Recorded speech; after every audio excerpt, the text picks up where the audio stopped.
How's it going everyone? Welcome to Double Pebble, and in this week's video we are going to be looking at a very left field choice in terms of my review, and we're going to be looking at GR Romelu Lukaku. So I packed him a couple of weeks ago and I thought of doing a review of him because of the fact that he is the type of striker that I like to use back in FO3, big, tall, strong, fast with power header. So I just want to try him out to see how he fares in FO4, right?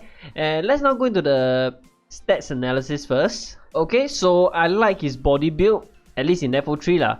190 cm, 94 kg with a large body and 5'4" weak foot.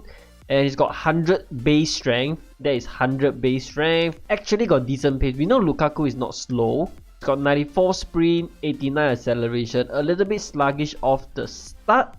And dribbling is okay, but ball control is not that good. In fact, 85 I feel is being very generous already, because having seen Lukaku playing, right, I know his first touch is very bad. Short passing is 81, finishing is very good, shot power is high, heading is very good of course. Long shots volley is okay-ish, above average. Positioning is good as well, 94. Reaction is there. Striker's reaction must be fast. Penalties is okay. The rest is quite bad, I would say. Shot curve is 81 only. And agility, this is something that I'm worried about. 76 agility, and at least he's got good stamina. I actually feel that his aggression should be a little bit higher, and composure is good. In terms of traits, that is where I feel he really stands out. He's got a lot of good ones. Okay, he's got the beat the offside trap trait, which is good, and strong header is good in FO3, and target forward. So target forward, generally I feel they play back to goal a little bit more compared to non-target forwards. And then his work rate is low. Now let's talk about the price. In Thai server, players are generally quite cheap, at least the non-top tier players. He's only 24 million. For this kind of stats, 24 million is really damn cheap. The question is he worth it? And that is where we will analyze his in-game performance and we'll make a decision at the end of it. So let's first talk about his literal strength first. He's built like a beast, very high strength with a large body size and 94 kg of pure muscle. It makes him really hard to outmuscle. Now the scariest part of him, right, is actually when he's running with the ball and you will have a defender beside him trying to win the ball, going shoulder to shoulder. He will never budge one. He is very tanky.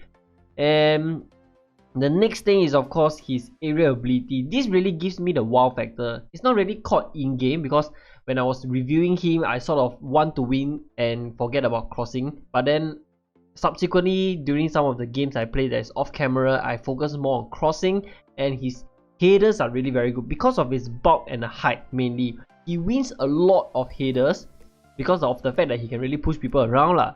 And this is especially so when he match up against fullbacks, which happens quite often. You will see strikers tag on to fullbacks and he will definitely eat every fullback for breakfast. And because of his high header stats and power header traits, right, I feel that his headers are very good. Okay, in terms of accuracy and power is how you control us, since now everybody can do driven header, but the accuracy is definitely there.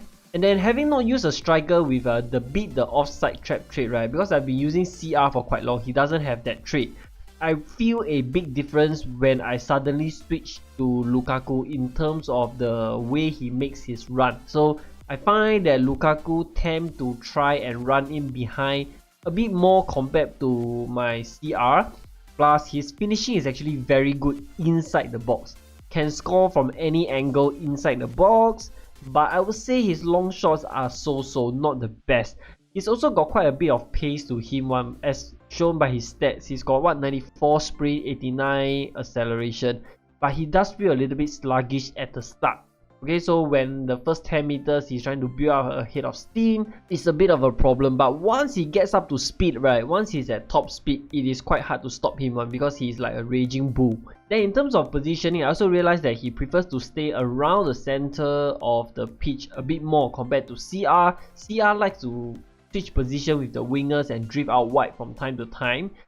This could be because of his target man trait, so they tend to situate themselves in the middle of the park and hold off defenders, let the runners run off him and then lay the ball off before sprinting into the box to finish. This is more like a classic FO3 gameplay, which happens a few times when I'm using him. Post the ball, lay it off to my Mbappe or my Messi, and then they'll just run in, cross, and you hit. Sometimes he scores, sometimes he doesn't score. Because crossing is not as reliable in FO4 compared to FO3. Weakness, he's got 3 big ones. The first one is his lack of agility and lack of ball control, which I think is his biggest problem. So the best way to describe him is like a lumberjack. He's not as mobile as other strikers, and his ball control is really not that good. I'll give you a few examples. The first one is that when I try to shield the ball with him, right, sometimes under a little bit of pressure from defenders, don't even have to touch the ball, the defender, just put him under pressure, he will lose control of the ball.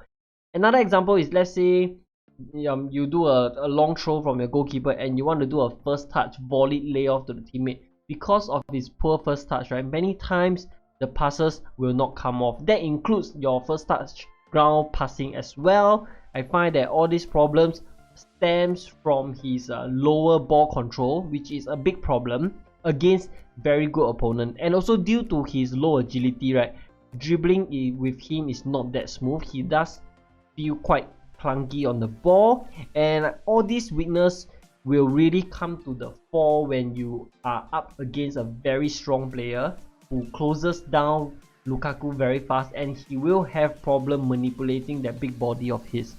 Overall, I would give him at best a 7.5 out of 10. I think like he can be pretty effective if you know how to use him. So the way I use him is to keep it simple with him. Hold up the ball, lay off, get into the box, put the header in. That is basically what he does best. He's lethal in the air, so he actually might be quite useful after the next gameplay update on the 11th of June, where they really buff up crossing. So that might really changes how he performs, but his mobility really hinders him. It is very difficult to use him well against strong opponents. Is he worth it? For only 20 million, I would say he's very cheap, but you only should get him if you play the correct style. I would say if you primarily likes to cross, I have still seen opponents in FO4 who crosses the whole game. If you are somebody who does that or crosses quite often in a game, maybe you can consider someone like him or PC Ibra, the big power header beast. But other than that, if you like to play the typical tiki-taka, fast counter, Gurgen pressing, that kind of style, I wouldn't really recommend him because his mobility and his poor first touch will really kill him. Alright, that is all I have for this review video. I hope you guys enjoy it, find it helpful.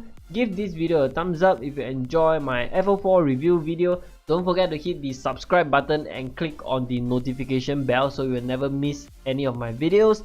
And check out our Facebook and Discord as well. The links are all in the description box. I'll see you next time.